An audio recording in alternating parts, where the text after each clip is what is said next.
Have you ever wondered why some med spas stay stuck at the same revenue level year after year while others scale into these multi-million dollar businesses? Today's conversation is for you because the truth is most med spas, they're not struggling because they lack talent. They're struggling because they're lacking systems, leadership structure, accountability, operational clarity, and financial visibility. So today we're going to talk about some of the real things that actually impact growth. And that's things like the accountability on your team, consultation conversions, marketing systems, profitability, and a lot of operational mistakes that are quietly holding practices back from scaling. And honestly, some of these answers are probably going to surprise you. So stay with us until the end of today's call because we're going to answer some of the most common and highest level questions that we hear from med spa owners every single week.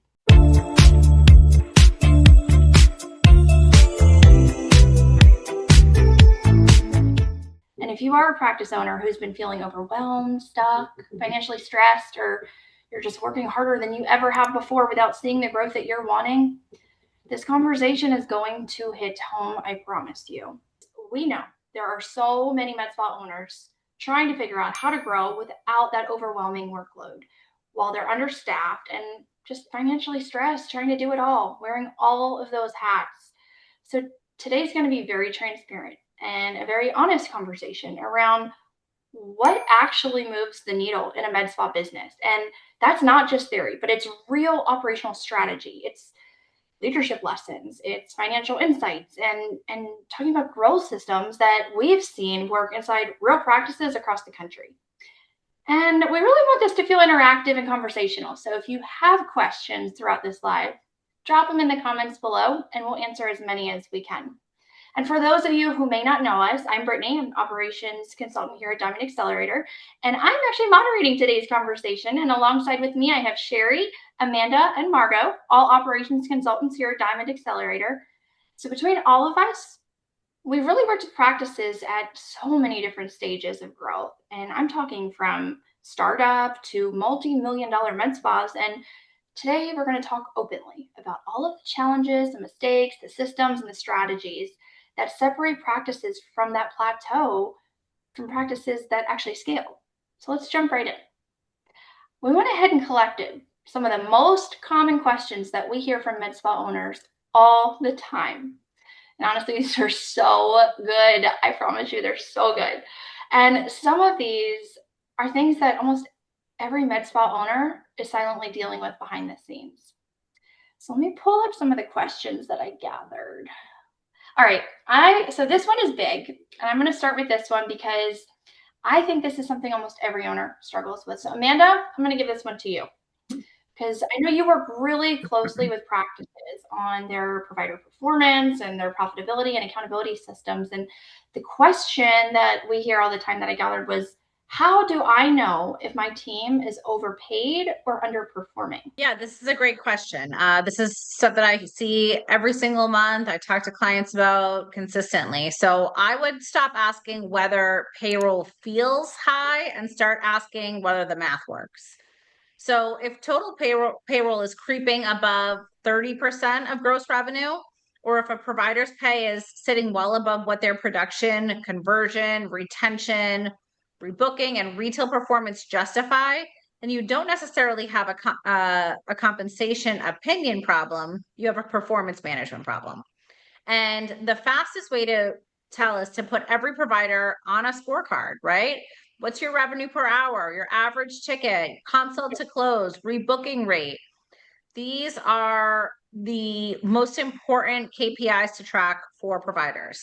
Most med spas don't have the compensation problems. They have accountability problems. A high-performing employee should absolutely be paid well. In fact, like your best people should make great money. But compensation has to connect to production, outcomes, and value. So implement these clear KPIs: revenue per hour, rebooking rate, consult conversion, retail to service ratio, utilization rate, membership conversion, patient retention. Some employees who seemed like expensive suddenly become incredibly valuable because they're driving massive revenue and retention. And then there are teams where some lower paid employees were actually costing the business more because they created inefficiency, poor patient experience, low conversion, missed opportunities all day long. And I had a team that we were working through this, and the owner realized that the payroll itself was not the problem. Unproductive payroll was the problem. And it's one of the biggest mindset shifts for owners to understand this. You do not measure employees by effort, you measure them by impact. So a provider that's producing, say, 80,000 a month with high retention and strong patient experience, that is not an expensive provider. They're profitable. But a provider who's working full days, has low conversion, low rebooking rate, their charts aren't completed, poor client relationships, constant downtime, that becomes expensive very quickly, even at a lower rate. So when owners ask me, like, how do I know if my team is overpaid or are they underperforming? Stop guessing. Stop guessing emotionally with, oh, I like this person or she makes me laugh, and start measuring operationally. Because once you know your numbers, the answers become really clear. And across the board, the best clinics don't build comp around feelings. They build it around performance, accountability, and profitability. Amen to that. That was such a good answer because I think it's so true. So many owners, they make those compensation decisions emotionally instead of operationally. And I really think that's where, the financial visibility becomes so important because you're not just tracking provider performance correctly. It's if you're not doing that, it's impossible to know what's actually healthy. So Absolutely. great. I love that answer. I'm actually going to pull up another one that I prepped for this call that we hear all the time. And this one's really good because honestly, probably a little too relatable for some owners that are watching right now. So, Sherry, I'm going to give this one to you because I really want your perspective on this because I know you've helped a lot of owners navigate different leadership dynamics and have difficult team conversations. And the question that came in was, what do I do when my injector thinks they're the boss? Well, that is a great question. And yes, it does come up quite often. And I just actually warned a clinic around about this recently. So very important. When an injector starts acting like they're the boss, it usually points to one of two issues. So either they're the high producer who's been allowed to operate without boundaries, or the owner hasn't clearly defined that leadership structure and accountability. All those amazing things Amanda was just talking about in the first section, the KPIs, those haven't been rolled out yet, clearly, if the injector thinks they're in charge and no one's really checking in. So, my approach is always to respect the talent. So, when reinforcing the structure, a strong injector absolutely plays a critical role to patient outcomes and your revenue growth. But unless they're formally stepped into a leadership role, they should not be leading your team dynamics. They should not be talking about compensation, making decisions, or any of the operational direction.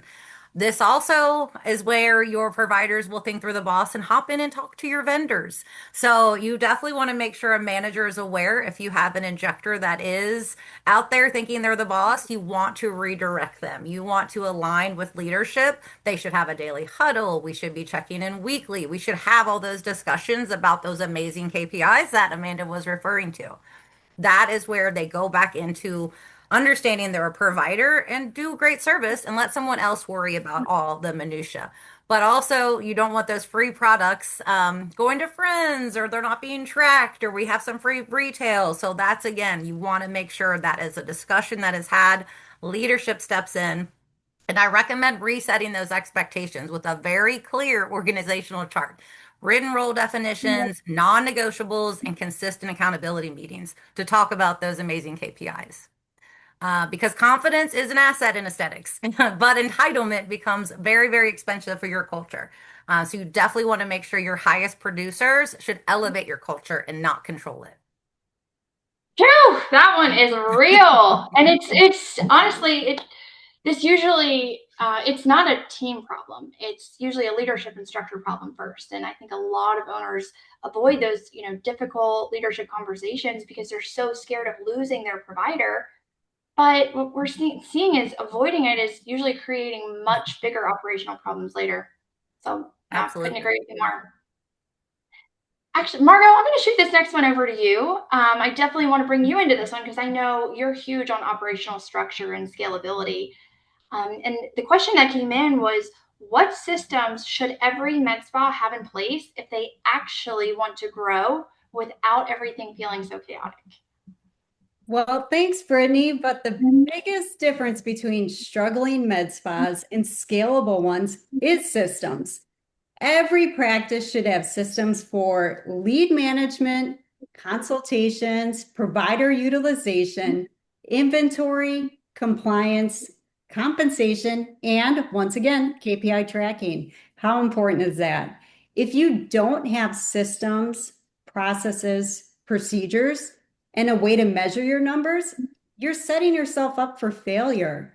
The KPIs I insist are reviewing are net profit, revenue per provider hour, average patient spend, provider productivity, and inventory, compliance, as well as treatment mix, conversion, staff capacity, and acquisition costs.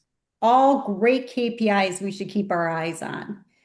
The med spas that grow the fastest also have strong retention systems, such as memberships, follow-up, rebooking, long-term treatment planning, because reoccurring patients drive profitability far more effectively than constantly chasing new leads.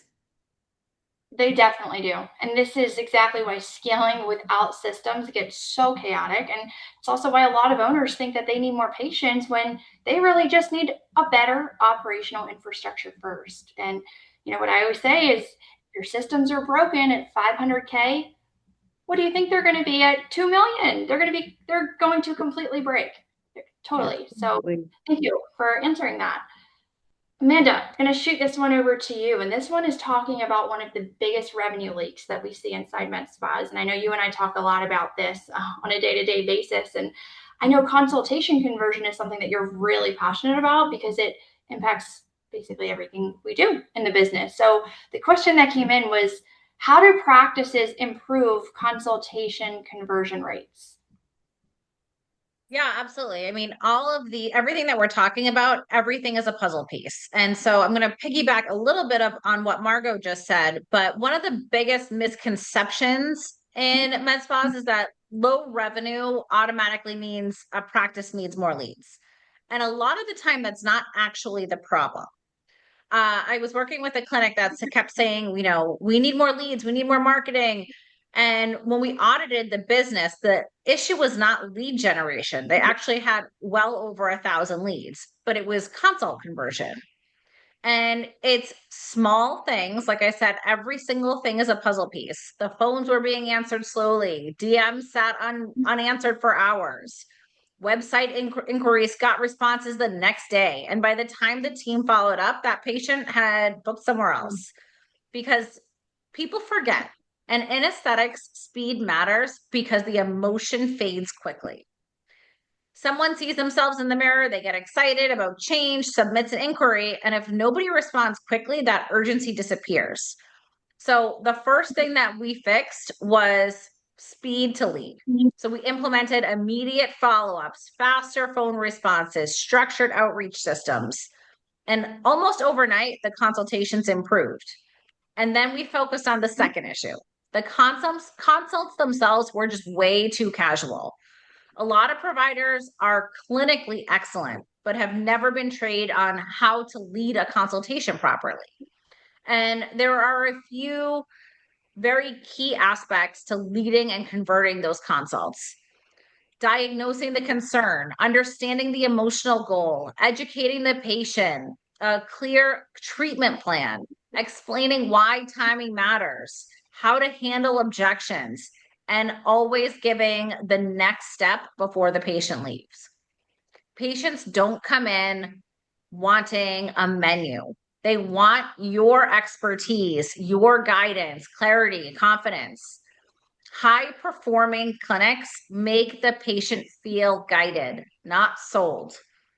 And the last thing is definitely scheduling friction. Too many practices accidentally make it hard to buy. So simplify.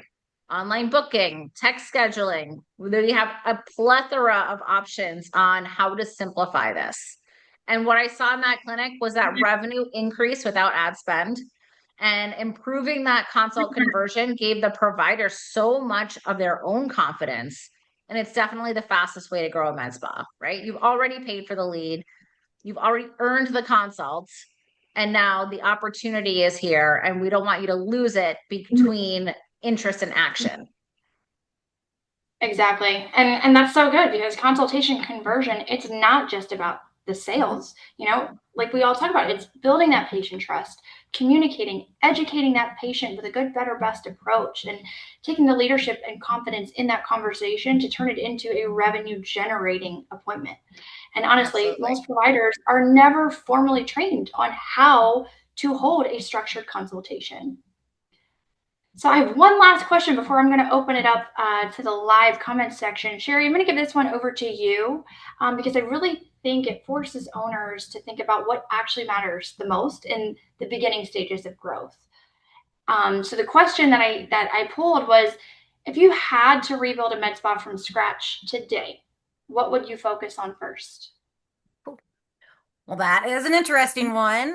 But honestly, to rebuild from scratch, I would simplify ruthlessly, focusing on one ideal client, one hero service, one consult offer. We tend to complicate systems. We want to buy every device. Do not go near a device rep if you're getting ready to restart. You do not need every device that they have. You want to focus on one service. You want to focus on that client. Who do you want to come in? Then we focus and we have one campaign. We have one funnel, so that way we can very easily track our leads. We're making sure they get the same thing every time. That's comprehensive treatment plan for every single patient. And that's going to lead us to hit those KPIs that we've talked about throughout the whole day. Most owners really start layering the complexity before they master the consistency. So we definitely don't want to add too many services, too many promotions, too many systems. If we're rebuilding something today, I would focus on building the operating system before building anything about your brand personality. You don't need a strong social media until you know how to answer the phone and where you are scheduling your appointments. We need to make sure we're focusing on the basics before we start expanding. Because strong branding can attract that attention, but strong operations are what create that retention, profitability, and that scalability and that long-term value that we're all really looking for. Exactly. And that answer is probably what surprises most people, because owners tend to think that it starts with marketing when it's always starting with establishing that operational clarity first. So thank you so much, Sherry. All right. Through this entire conversation, I'm seeing a ton of questions coming in through the comments right now. So I'd love to open the floor up a little bit and dive into some of these that just came through, and invite anyone else to ask any questions that they have that come to mind. So one of the ones that I just saw come through, Margot, I'm actually going to give this one to you, and I'm going to read it out loud. It just came through. It says, what is the biggest mistake that med spa owners make when trying to grow? Okay, I love this question. In my view, the biggest mistake is confusing revenue with a healthy business. Just like Sherry said, owners buy devices, right? They want to get those new devices right away. They hire too quickly, they discount too much, or spend on marketing before they understand capacity, payroll, margins, and conversion. The result is a busy calendar, but with a weak profit. Strong med spas are just not high revenue businesses. They are actually controlled businesses with disciplined operations, retention, and healthy margins. Yeah, they are. And honestly, to your first point, I think that's where burnout really starts to happen too. Because when Exactly. there's no structure, that's when everything really starts to just fall on the owner. All right. Looks like we had another one come through. Love the participation here. Sherry, I'm going to give this one to you because I'm going to get your intake on this one. I know you've worked with practices that have scaled at so many different levels. The question that just came through was, what's the biggest difference between a 500K a year revenue practice and a $5 million a year practice operationally? What is the difference? So this one's an easy one because the big difference between 500K and 5 million practice is the type of dependency. So a 500K practice is very dependent on the owner, usually. A $5 million practice is systems dependent. They have systems in place. That is how they were able to scale. Those 500K, the owner's running around, they're the sales leader, they're the operator, they're recruiting, they have all the hats on. And while they're making money, they're not able to scale and grow because they don't have those systems in place. Whereas the $5 million business, there's no way one person is doing that. They have systems in place. They have a manager. They are looking at their numbers. Their manager is talking to their team about those KPIs weekly that we keep coming back to.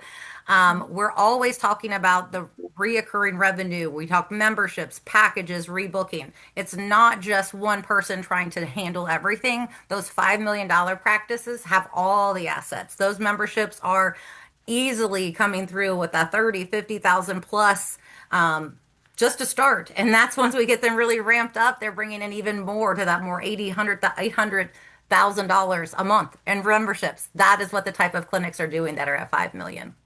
So the real shift is that business stops relying on just a one person and it starts functioning as a whole organization because you can't scale chaos. You can only scale systems, and that's how you get to 5 million. Yeah, that's such an important perspective because bigger practices don't just work harder; they operate completely differently. Yeah. Looks like oh my gosh, these are rapid fire today. I love this so much. Amanda, I'm going to give this one to you. Let's make this super practical for owners listening right now. The question that came in was, if someone needed to increase revenue this month, not 6 months from now, where would you tell them to focus first? Well, that's a great question. Yeah, that is a great question. It's also super simple. I would start with your database. Reactivate lapsed clients, targeted patient outreach, call unsold consults, fill the schedule gaps, train your team to pre-book. In reality, most clinics are sitting on a gold mine that they're not utilizing, and that's their database. I recently activated this with somebody who had been in business for a long time. They had a very large database, over 20,000 people. And I always say that the fastest money in a med spa is usually hiding in people who already know, like you, and trust you. So this client she had 20,000 people in her database, and they had just thousands and thousands of people sitting there. People who hadn't been in for 6 months, consults, no shows, clients who had only ever done one service, tox patients that were overdue, people who purchased a package and disappeared, patients who have never been educated on their membership. And instead of chasing a ton of cold traffic, we built really clear targeted patient outreach campaigns, not spam, not mass discounts, just strategic outreach. And we segmented those databases into high value VIP spenders, patients who purchased but never completed, weight loss inquiries, etc. And we trained the front desk and providers to reconnect with these patients in a personalized way. And within weeks, the schedule started filling. Not because we magically came up with new patients, but we just reactivated relationships that already existed. And the patients that convert, that are targeted patient outreach, convert dramatically higher because they're already established. And the clinics that grow the fastest understand this and consistently do this on a weekly and monthly basis. Start with the people that are already in your ecosystem. If you've tried X but haven't tried Y, let's reach out to them because, follow-up is one of the biggest problems that I see, and create that intentional outreach. That is the fastest way to bring revenue through the door this month. Yeah, and I love that answer because I think everyone always thinks that growth has to come from these huge changes when sometimes it's just those little tweaks that are already happening inside of the business. So thank you for that. All right, let me check if there's any more that have come through. Looks like they've slowed down. Don't see any new ones. Let me see.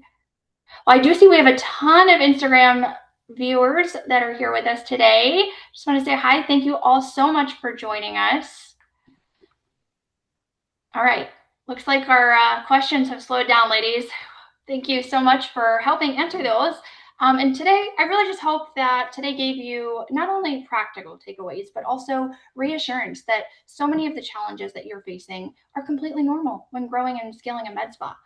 And the biggest thing we want you to take away from today is this. Successful med spas are not built by accident. They're built through leadership, systems, accountability, financial visibility, operational structure, team development, and consistent execution. And honestly, sometimes the thing that's holding a business back is not more marketing or more patience. It's just identifying those operational gaps that are happening inside of the business first. And if today's conversation resonated with you and you're wanting clarity around what systems, what strategies, what operational improvements would make the biggest impact in your med spa right now, click the link in the comments below and you'll be connected with one of our business development consultants for a strategy call where we can learn more about your business, identify your biggest growth opportunities, and help give you direction on what your next steps look like.